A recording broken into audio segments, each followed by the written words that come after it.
Should be some type of refund if an Uber tries to take a different route and it ends up being a longer drive. Low key want to snuff him, SMH.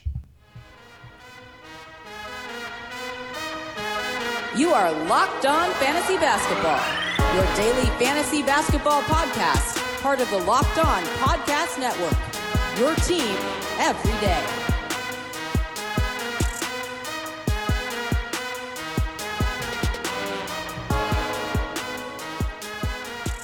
Hello and welcome to the Locked On Fantasy Basketball podcast brought to you by Basketball Monster. My name is Josh Lloyd and I am the lead fantasy analyst at basketballmonster.com, and you can find me on Twitter as always at redrock_bball. We are wrapping up the week by looking at players who saw significant changes in their percentages last season. Percentage changes and big percentage changes can be a huge, and one of the biggest reasons outside of probably steals, one of the biggest reasons why a player's fantasy value changes from season to season. So we're looking at guys who either saw big rises last year or big drops. What was the reason behind that? Could that mean that they are in potential line for a regression or a bounce back season and trying to get some value out of that? Michael Bolton, he cannot wait to listen to this podcast. Let's get to it. What a fantastic idea. Reminder, Red Rock Challenge Leagues. I'm going to tweet more of that information out today. The Patreons have had their 7-day head start of signing up for those leagues, so check my Twitter. There'll be mentions in the Instagram, on the Instagram account, Locked On Fantasy Basketball, and on YouTube as well. I will post links to leagues in comments of videos, so make sure you're checking those out. They'll be spread all across the different social areas. There'll be auction leagues, snake draft leagues, points, head-to-head, roto, best ball, draft only, different price points for all of these leagues. So make sure you're checking them out. It will be open to the public today, and you will see that information go out. So make sure you are getting ready to check out those leagues, hyper-competitive fantasy basketball leagues, which will be running for this coming season. So let's talk about now these players who have had significant changes in their percentages, comparing the 17-18 season to the 18-19 season. We're going to look at field goal percentage as a whole, free throw percentage, 3-point percentage, and 2-point percentage. Now, 2-point percentage and often 3-point percentage aren't categories in fantasy basketball. I advocate for having field goal percentage split into both of those categories actually in fantasy leagues. It's something that I think people should look to do, it as well as splitting rebounds into offensive and defensive. And that can eliminate turnovers, which you know that I really despise as a fantasy category. But just understanding if someone had a really weird drop in their 2-point percentage, was that's an anomaly? Do they have a big rise in their 3-point percentage but nothing else changed? There are certain things that you can pay attention to by looking at those two numbers, which do make up the overall field goal percentage category.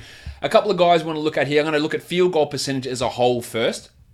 And a bunch of guys here who saw significant decreases in their overall field goal percentage that are worth monitoring.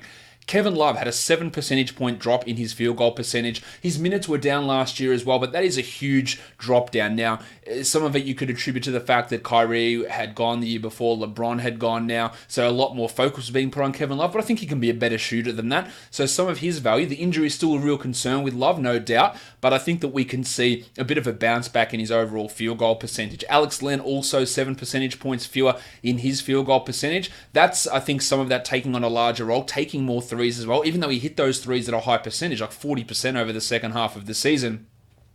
By taking more threes, you do overall, because you're not going to be hit, like he was hitting his twos at like 50-odd%, and if you're hitting your threes at 40%, then overall that's going to cause a drop in your field goal percentage. And with how he shot the three ball, I imagine he sticks with shooting it this season, so it might actually keep his field goal percentage overall down under 50 instead of 55, 56. A couple of point guards who aren't good shooters, Ish Smith and Rajon Rondo, both of those guys saw 6 percentage point drops in their field goal percentage. Rondo's role is going to be significantly less this season. I think Ish Smith's is going to be greater. At this point, I think we have Ish penciled in as the starting point guard for the Wizards. That drop in field goal percentage doesn't worry me all that much though. Larry Nance is an interesting one, 6 percentage point drop there as well. He did have a larger role this past season with the Cleveland Cavaliers. One of his big fantasy assets is his field goal percentage, so that's something to monitor. I think that it can increase a little bit, but I'm a little concerned that maybe in a larger role, which we hope he gets a larger role this season, that it does stay in that lower area where it was. One guy that is really important to mention here, actually a couple of guys from the same team. Gary Harris and Farton Will Barton, both of those guys, Harris dropped his field goal percentage by 6 percentage points and Barton by 5. I think that Harris is going to be one of the big sleeper options. He was outside the top 100 last season comfortably. The year before that, he'd been a top 50 player. And basically what it was a decrease in steal rate, but also just a ridiculous drop in his field goal percentage. If that comes back up and he doesn't get hurt, then we're talking about a guy that maybe is a top 70, top 80 guy, almost at minimum, if that percentage returns. He'd been a 40% three-point shooter for 2 consecutive seasons, and that dropped way off as well. The big reason why his field goals fell back down. I think he's going to be a real sleeper for this coming season. Another guy who regressed, I guess relatively predictably, was Victor Oladipo, 5 percentage points less on his field goal percentage. And Chetty Osman, that's more a role thing as well. He was 6 percentage points worse on his field goal percentage as he went from a barely used rookie to a featured role as a second-year player. So that's, I think, something that we should expect. On the field goal percentage rise side, like who increased their field goal percentage, the name that really stands out, there are guys like Tom Bryant and Bruno Caboclo who went up 23 and 14%, but they were coming from such a very small sample size the year before. Bryant's efficiency rise was fantastic, and I think he's in for another big season. But the name that stands out on the list to me is Zach LaVine, who increased his field goal percentage by 8 percentage points, doing it with an increased usage and increased role as well. He finished fantastically, shot threes pretty well. There's a lot to like about what LaVine did. I worry that an 8 percentage point rise in field goal percentage might be unsustainable, but we also have to remember this, is it's coming off the season where he had torn his ACL and returned. And players coming back from ACL notoriously have a lower field goal percentage. So he was coming off a really low base to increase that much, and his previous seasons in Minnesota, his field goal percentage had been relatively high. So while it looks excellent that he had an 8 percentage point rise in field goal percentage, it's pretty much what he was at pre-injury. So that is worth us paying some attention to. Just a quick mention, guys. Make sure you are checking out Locked On Fantasy Football with Vinny Iyer. It's the podcast you need to be listening to. You don't want to listen to the podcast that everyone else is listening to. So go and check out Vinny on Locked On Fantasy Football. Get that edge that will put you ahead on draft day and all season long. Locked On Fantasy Football on your favorite podcast provider. All right, another couple of guys, Danny Green, who'd had some real shooting regressions in San Antonio. He's jumped way back up, 8 percentage point rise in field goal percentage, a lot of that on his threes. Domantas Sabonis, supremely efficient. It's going to be interesting to see as he plays alongside Miles Turner more this season. Will the spacing issues perhaps be a factor into that maybe not sticking as high, 7 percentage points higher last season? The Rooster, the Italian cock, Danilo Gallinari, 6.5% rise in his field goal percentage. I think the Rooster's going to have another strong season with the Thunder this year. He was another one who's that year before was really the anomaly in terms of his shooting. The numbers were way down. That was the season where he tore his ass muscles multiple times, and he just couldn't get anything going in his first year for the Clippers. So I imagine that the Roosters' numbers, this could actually stick. Big Bam Bam Adebayo. Bam, bam, bam, bam. Big jump up there, 6 percentage points for Bam. First to second year, not all that uncommon. I think Bam's going to be able to hover at that same level. Malik Beasley, really out of the blue with that field goal percentage. Now, Beasley put up a really strong season. I think he's going to be I think he's going to struggle to do what he did last season. Harris, Barton should be fully healthy. He just won't get that same opportunity, I don't believe. Michael Porter in the rotation now as well. And Beasley provides absolutely nothing apart from efficient scoring. That's all he does for fantasy. So he's not a high priority guy for me. Mike Conley, 1 year removed from injury. You see a common theme here. 5.7 percentage point increase in field goal percentage was huge. Manuel Mudiay also went up by 6 percentage points in his field goal percentage. I don't really see him having any sort of impactful role this season. Spencer Dinwiddie, Marcus Smart, Willie Cauley-Stein all rose their field goal percentage by 5 percentage points. I think Dinwiddie can hold it. I think Smart is probably the one that I'm most worried about with regression there. And a couple of names down the bottom which are impressive. There's some big name players here. All these guys increased their field goal percentage by 5 percentage points. And it was a reason for some of their value rights. Giannis Antetokounmpo, Rudy Gobert, De'Aaron Fox, Derrick Rose, and Al Horford. All big jumps in their overall field goal percentage. I think Fox can maintain. I think Giannis can maintain. Gobert obviously can maintain. Rose, I'm not so sure about because he had this really anomalous three-point shooting to begin the season. Al Horford, no reason he can't stick with it as well. On the free throw percentage side of things, Hassan Whiteside had a ridiculous drop in his percentage, 25% drop from the line. Dion Waiters also dropped quite a bit, almost 24% in his free throws. Whiteside's free throws are a complete joke. He couldn't shoot free throws. He had got a new style, that little jump style, and then they started going in. And then inexplicably, maybe because he's just a goof, I was going to say something completely rude, maybe he's a knob, and he just said, well, what was working for me before, I'm just going to stop doing it. And then the field goal or the free throw percentage regressed. And that was huge last season. So I think we have to go into the season with the assumption that he's not going to hit his free throws. Terrence Ferguson also had a weird 17 percentage point drop in his free throws. Same with Rondo Hollis-Jefferson, dropped 14%. Kyle Anderson, 13%. A lot of injuries, especially to his shoulder. So I think we can think there's a reason there. But there's a lot of weird ones. Alan Crabb, the blue swimmer, dropped by 12 percentage points. These are huge, and these really do impact players' value. Bob Covington, 9 percentage points. Jingling Joe, 9 percentage points. Draymond Green, 8. Westbrook, 8. Marc Gasol, 7. They're inexplicable. JaVale McGee, 10 percentage points. And we are seeing this time and time again where players have wild free throw percentage swings from year to year, making guys who you rely upon for that stat. Now, there are guys like Damian Lillard and JJ Redick. I know they're going to shoot 80. Jamal Murray, they're going to shoot 85%, 90%. But even Murray went from like 92 down to 85. That is a big, big drop, and it has a massive impact on fantasy. So paying attention to these percentages, they can wildly swing not only a season, but on a week-to-week basis. These things can really play a big part, and I wouldn't be surprised to see players have these really wild swings in terms of their percentages. Jay Crowder dropped by 10 percentage points in his free throws as well. Ingles and Covington, these are guys who were excellent free throw shooters. Russell Westbrook, unbelievably, used to be an unbelievably good free throw shooter, and now he's bad, under 70% from the line. And much like talking about Hassan Whiteside, we have to go into this season under the assumption that Westbrook is not going to hit his free throws. Maybe it changes. Maybe there's something being in Houston will help you. Maybe he refocuses. I don't know. But I wouldn't be going into a league thinking, oh, Russ is going to go back and shoot 80%, and then my team gets completely dicked over because he starts shooting 65% on 10 attempts per game, and that really ruins your season.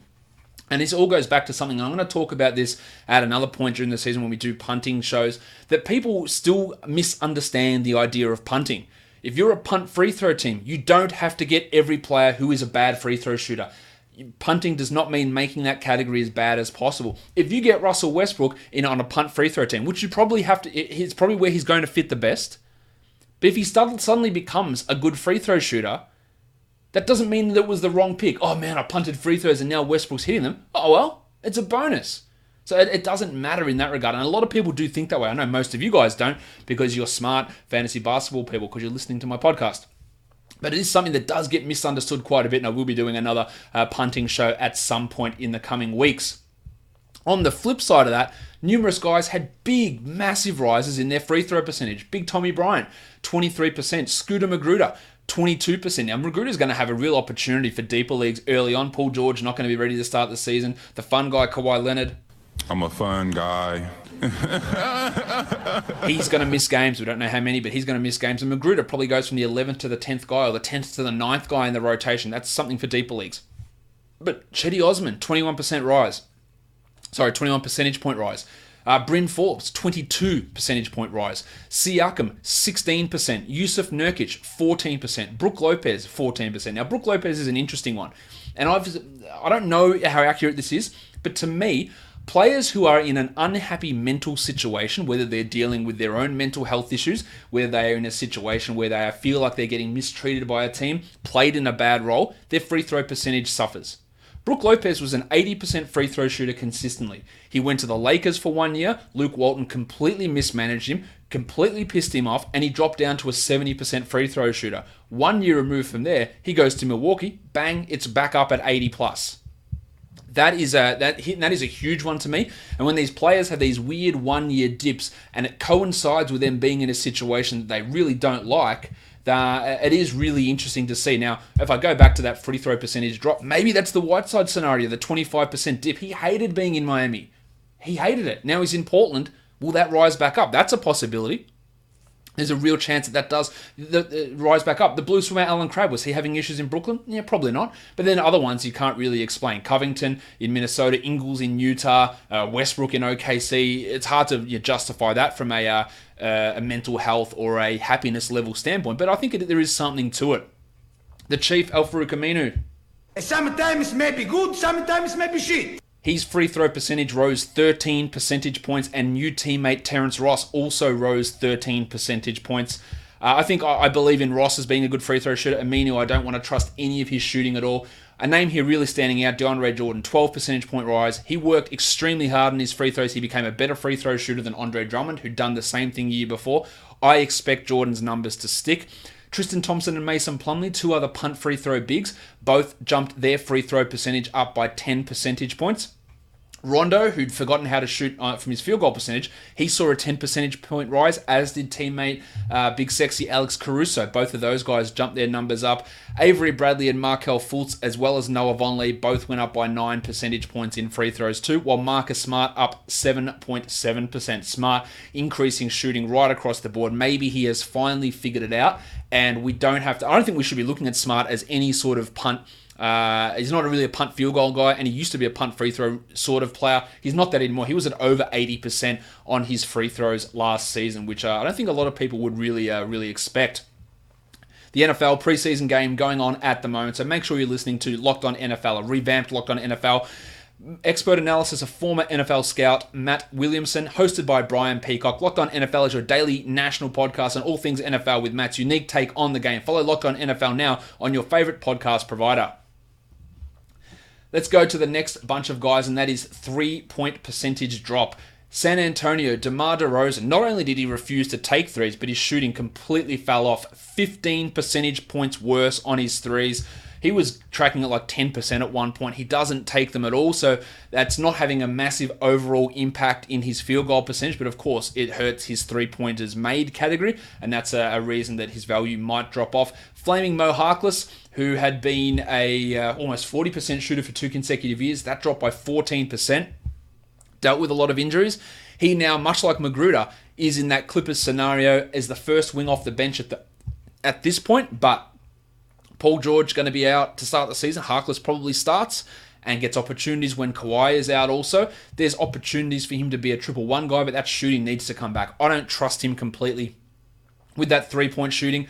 Jonas Valanciunas started taking a lot more threes. Now, he was like a 45% shooter in Toronto the year before. He dropped down significantly, 11 percentage point drop. I do think that Jonas can be a mid-30s, 36, 37% field goal guy, a 3-point percentage guy, so I'm not that worried there. Georgie Hill was a weird one, and I think Hill will bounce back. He'd been a 40% 3-point shooter for 3 or 4 consecutive seasons, and then dropped way down. 10 percentage points worse last season in Milwaukee. Now, he's going to have a bigger role this season. It's probably not going to be big enough to be a standard league contributor, but I do believe that his 3-point shooting will jump back up. One that should be scary for the rest of the league and also really impactful in fantasy is Nikola Jokic, who saw his 3-point percentage drop by 9 percentage points. If that goes back and was down at like 30, 31%, actually I've got the number in front of me there. Let's have a look at Jokic's 3-point percentage, down to 30.7. Get that back to 36%, and does he then challenge the top 4 or 5? By the way, in my projections so far, I haven't projected out every team. I've done 20 of the teams so far. I have 3 guys who are basically equal for the number 1 spot, and it's up to you to try and figure those out until I actually release, until we release the projections over on the site. But that could really push Jokic back into consideration in that top area. DeMarcus Cousins coming off the Achilles, no surprise there, an 8 percentage point drop in 3-point percentage. That could come back up. He is the player who I reckon I am the least confident of coming into this season. I don't know. Is he going to play 31 minutes? Is he going to play 19 minutes behind JaVale McGee? I just have no idea how the Lakers are going to use him. I wouldn't want to invest a top 3 pick on him, but he could very easily end up a top 20 player this season. He could be a top 15 player. Maybe that's stretching it a bit, but he's one I'm really got no idea how to gauge where he's going to fit. Kent Bazemore and Tomas Satoransky and Serge Ibaka and Al Horford and Jabari Parker. That group of players all saw their free throws drop by 7 percentage points. No real explanation for it. Satoransky is a really strong shooter. Don't know why he's dropped. Ibaka, he was a weird one at Barker last season, changed his shot profile completely, stopped taking threes, started hitting 2s at crazy levels, and then his free throws really fell off, and then Johnny Wall and Kyle Anderson, this is his 3-point percentage. those dropped off pretty significantly. Wall dropped by 7 percentage points and Kyle Anderson by 7 percentage points as well. Guys who obviously dealt with their injuries throughout the season, and I think we have to put a factor there, although I'm never confident in Wall or Anderson for that matter being really good three-point shooters. Probably the biggest surprise over the course of the season was the three-point percentage increase from Tony Warren Jr. of the Phoenix Suns. Now he's of the Indiana Pacers. Not only did he not used to take threes, he didn't used to be able to hit them. And then he came out and started taking them and hit them at over 40%. That is a 21 percentage point rise from Warren from the year before. Absolutely stunning. It's a one-year turnaround, but it was at such an extreme level that you have to think, he has figured it out, and I think he will shoot maybe not 40% from three for Indiana, but at least he'll shoot the volume, and he'll shoot mid to high 30s in threes. Bruno Caboclo jumped 20%. Domantas Sabonis also jumped 18 percentage points, but it was on about 4 attempts over the season, so it doesn't really count. Siakam, another one of his big reasons for his rise was not only the minutes and usage, but his shooting. Free throw percentage, and then 15 percentage point rise in three-pointers. Same as Derrick Rose, 14 percentage point rise in three-pointers. As I mentioned earlier, Rose's overall field goals jumped by 5 percentage points, and his three-pointers went up by 14. So I think that when that normalizes, and it normalized, I think he hit 3 three-pointers for the 2019 portion of the season. He was like 3 of 50 or some shit like that. Really terrible numbers. I can see Rose's field goal percentage drop. Taj Gibson, Julius Randle, both 12 percentage point rises, low volume. Randle at least became a decent shooter, which he'd not been in the past, so that's something that's going to be interesting for him to keep up. The Rooster, 11 percentage point rises, said that ass-tearing season for the Clippers really did impact his numbers. He is a good shooter. He has always been a good shooter. I don't count this as an anomaly. Nurkic and Jeremy Grant, their concerns. 10 percentage point rises in each of their three-point percentages. I'm not ready to trust Jeremy Grant as an elite three-point shooter, and Nurkic I don't think is going to be anywhere near that level when he returns from his leg injury. Dan Green and Rudy Gay both rose by 9 percentage points. Green became, again, one of the best three-point shooters in the league, which he has pretty much always been, but I think confidence goes back to it. In San Antonio, we all know the situation that Danny Green, he was always the butt of Popovich's rage. The team didn't play well. Danny Green would get screamed at and pulled out of the game. And then his percentages went from 40, 41 to 36, 37, which is still good, but it's not Kyle Korver, JJ Redick level, which is where he was before. In Toronto, he knew what his role was. He was consistent, and it went back up. So I think there's something to say about that. Gay also with that big rise up 1 year past his Achilles surgery and Achilles recovery. The last category we're going to look at is 2-point percentage drops. Alan Crabb, not only couldn't he hit his free throws, but dropped by almost 12 percentage points on his twos. He's barely going to play, I think, in Atlanta this season. Might not even be in the rotation. Rondo, I talked about him earlier. His 2-pointers dropped by 10%. I'm not envisaging a big role there. Kevin Love with a big dip there. That just means that Love's 2-pointers weren't falling, but his threes were at a similar-ish level. And that's something that we can hope those twos come back up for him. Gaz Harris, who I mentioned earlier, 8 percentage points worse on his twos. He was also pretty bad in his threes. So that is, I have big hopes for Harris this season. He is my late round comeback sort of a player. Timmy Hardaway, Tyus Jones, both dropped 7 percentage points. Interestingly, Steph Curry, his 2-pointers also dropped by 7 percentage points. Now, we look back and go, well, Curry's going to put up numbers like his MVP season, and he might. He very well might, but we also have to remember he's like 4 years older. 2-point percentage, a lot of that is getting to the rim and finishing at the rim. Maybe he's not quite at that same level. So there could be a bit of a drop-off there for Steph. It is worth mentioning. Will Barton with his 6 percentage point drop. Again, the hip injury, I think, had a real impact on Barton's shooting, and Oladipo and Grant. Interesting, Jeremy Grant, 6 percentage points worse on his twos and 10 better on his threes. So will those two things normalize? I think there's a real chance that happens. And then Oladipo, really hard to trust him when he comes back. Paddy Connaughton, a weird 14 percentage point rise in his twos. I don't think that's sustainable. I like that Johnny Isaac jumped by 12, Derek White by 13, Derek White, I think he's going to be an absolute stud in future years. And I'm coming more and more around to him just completely outplaying DeJounte Murray and getting 30 a night. There's still risk involved, but I love what this bloke can do. Levine, 10 percentage points better on his twos. 9 for Beasley and Al Horford. Yanni jumped by 9% as well on his 2-pointers. And these are big numbers. Marcus Smart, Al Farouk Aminu, Devin Booker, 8 percentage points better on his twos. That is really key. I think that Booker's going to be a borderline first-round guy, probably like a top 18, top 17 guy this season. I think he's going to be really strong there. Dinwiddie really jumped up in the twos as well. Brook Lopez by 7%. Domantas Sabonis by 7%, and then Kelly Oubre, a guy who took a really big step forward in his efficiency numbers last season for Phoenix, actually increased his defensive stats as well. I still have concerns about where he's going to be, and I think his end-of-season form last year is not something that's 100% going to carry over to this year, but a 7.5 percentage point rise in 2-point percentage for Oubre is really key as he now heads into his 5th NBA season. The confidence is there. He's got his new contract. He feels more secure in his role. He's going to be a standard league guy most likely, whether he's a top 50 player, which he was post All-Star, or a top 100 guy, is going to come down to how that shooting goes and whether his defensive stats can actually stick. So as you can see, there's quite a few players who have had massive swings in their percentages, and it can cause 20, 30 spot drops in fantasy rankings or changes in fantasy rankings. And there are a few guys that might be primed for increase. I think we look at Whiteside's free throw percentages as definitely an area to increase. I think Ingles and Covington can both increase their free throw percentage as well. Kevin Love's field goal percentage. Gary Harris is another one who I'm really into seeing those numbers bounce back. I think Barton can get a little bit better in that area as well.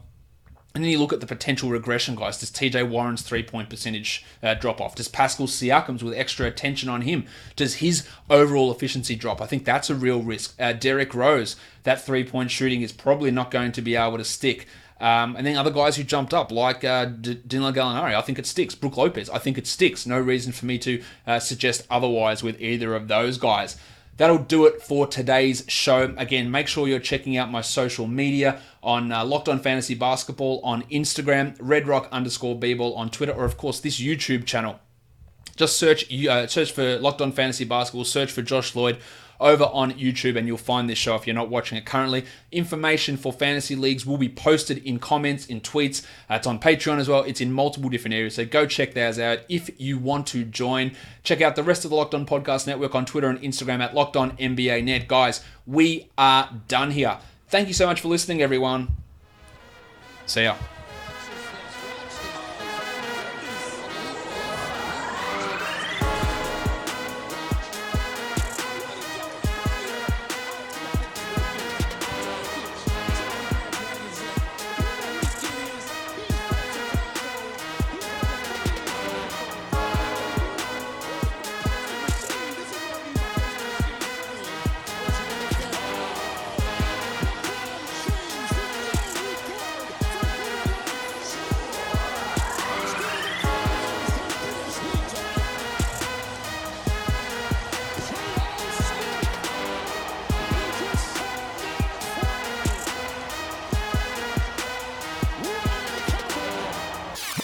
Wilson Chandler.